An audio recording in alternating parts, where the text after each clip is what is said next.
Hey folks, I'm Sang from Sagwa Types, and today I'll be building the TOMO, a collaboration between high-end keyboard designer Sam of TGR and the wonderful folks over at MONOKEI. This is my first TGR board, and I'm pretty excited to build it, so let's jump right in. As always, I'll start by installing the stabilizers onto the PCB. Here I have the Hotswap PCB, which supports a standard 75% ANSI layout, so nothing too special.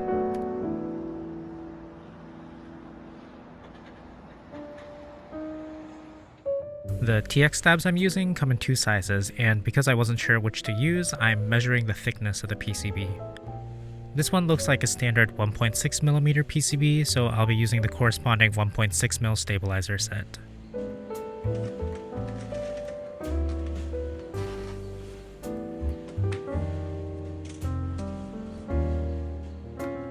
First things first, I'll start by lubricating the stabilizer housings with some Krytox 205 grade 0.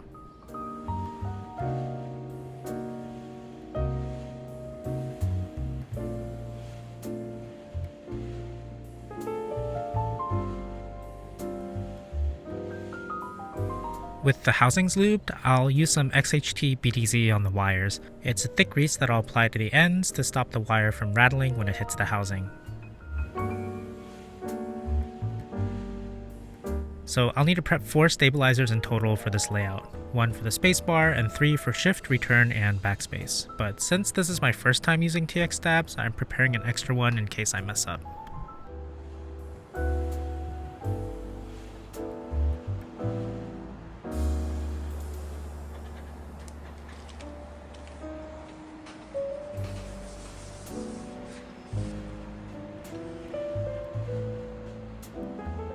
I'm sticking on some stabilizer pads that were left over from my last build using AL stabs. They're made out of a band-aid-like adhesive and add a bit of cushioning to the stabilizers. I'm not really sure if they're meant to be used with TX tabs, but I had them and I figured I would use them up. These TX stabilizers are way simpler to install than the AL stabs. They just click into place without needing any screws or gaskets or anything like that. I could hear a few wires rattling a bit already, so I decided to just go ahead and inject some dielectric grease around them to stop the noise. The grease must have really done the trick because I couldn't make out any ticking at all when I tested things out with the keycaps and switches installed. These TX tabs are really nice.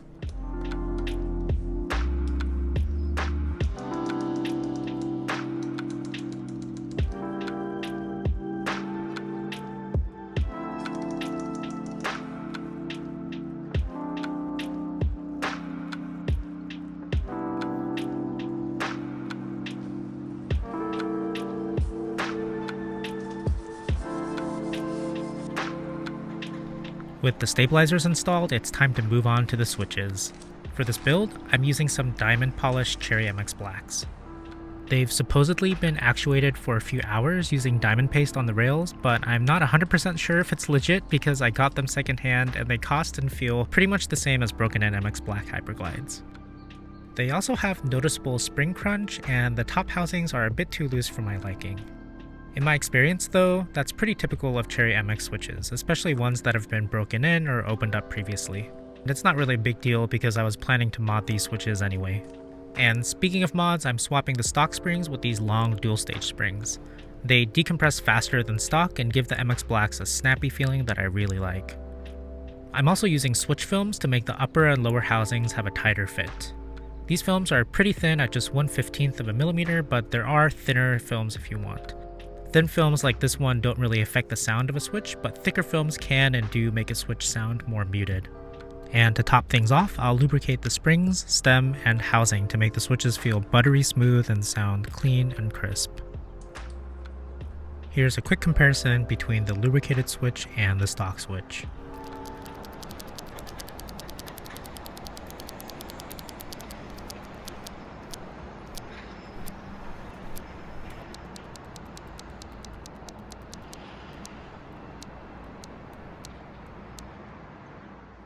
It might be hard to tell on video, but the lube switch sounds and feels way more refined in person than stock, and I think it's mostly because the spring and leaf crunch is completely gone after lubing.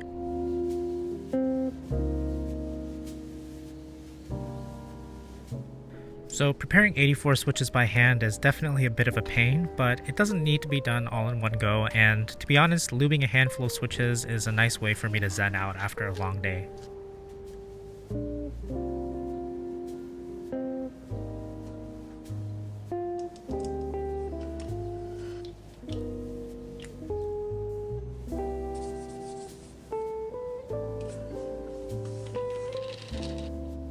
Phew, now that all the switches are modded, I'll grab the PCB assembly from earlier.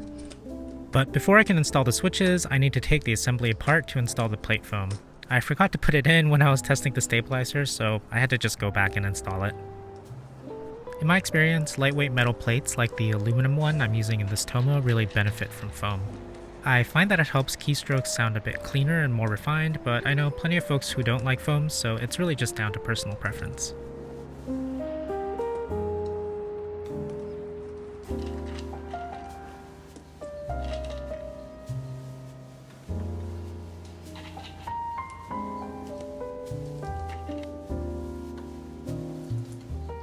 Alright, now that I've installed the switches, I'll grab the case so that I can assemble everything together.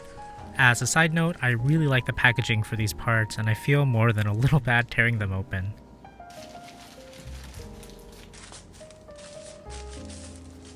The case I have here is in silver with a standard matte aluminum backplate. The matte texture is really nice, and while it's not as fancy as the polished stainless steel one, it's simpler to maintain and still feels pretty hefty.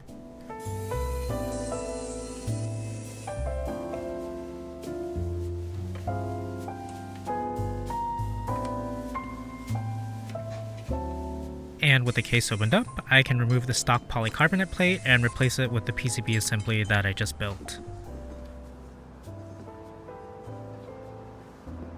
Like other TGR boards, the TOMO is top mounted, meaning that the plate is hard mounted directly to the top of the case.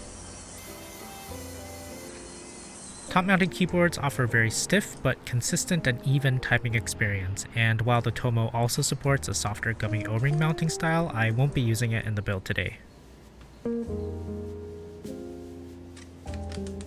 Before I join the top and bottom parts of the case, I'll install the USB-C daughter board into the pre-drilled groove on the bottom of the case.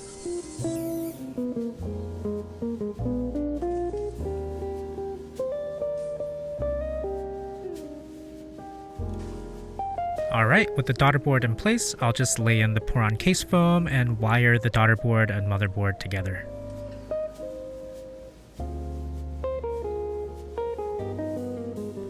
The wire is pretty short, so it took me a few tries to get things connected, but with that in place, I can finally screw the case back together.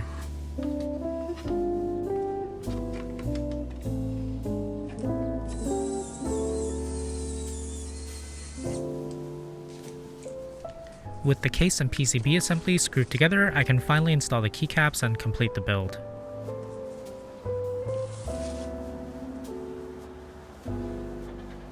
Today, I'm using a set of these GMK Space Cadet keycaps.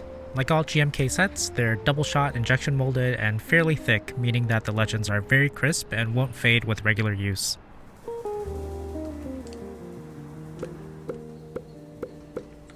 And with all the keycaps in place, the build is complete.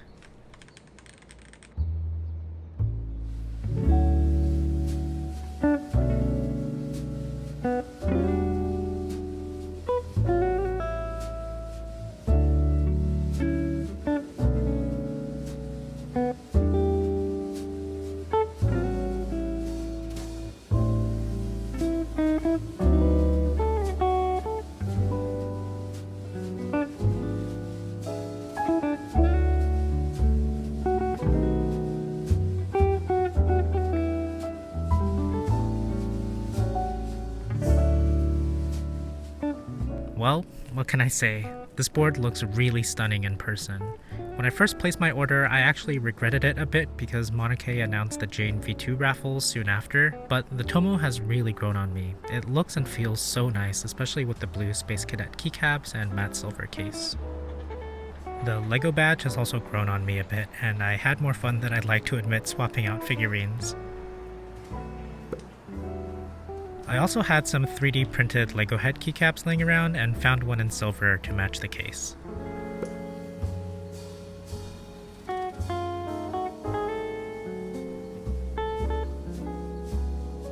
The lack of a knob in the top right didn't bother me as much as I thought it would, but I still really wish the TOMO had one. A lot of 75% boards these days offer one, and having a programmable dial is really nice. I built and tested this in the more classic top mount configuration, and it was definitely stiffer than what I'm used to on the HHKB. Typing on the HHKB feels like typing on a comfy couch, whereas on the TOMO it feels almost like chiseling commands into stone. They're very different, but both nice in their own ways.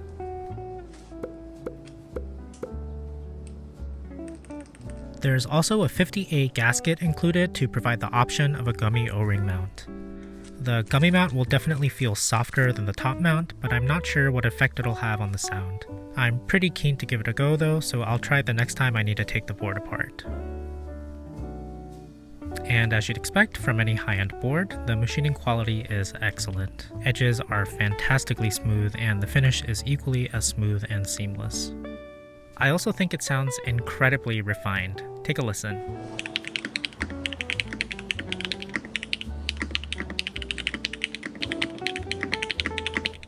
After a week of daily use, I still love the way the board sounds, and the stiff top mount is actually kind of a nice change of pace from my bouncier HHKB. That said, I still prefer my HHKB for work. The TOMO is nice, but it's something I probably only use once in a while, rather than every day.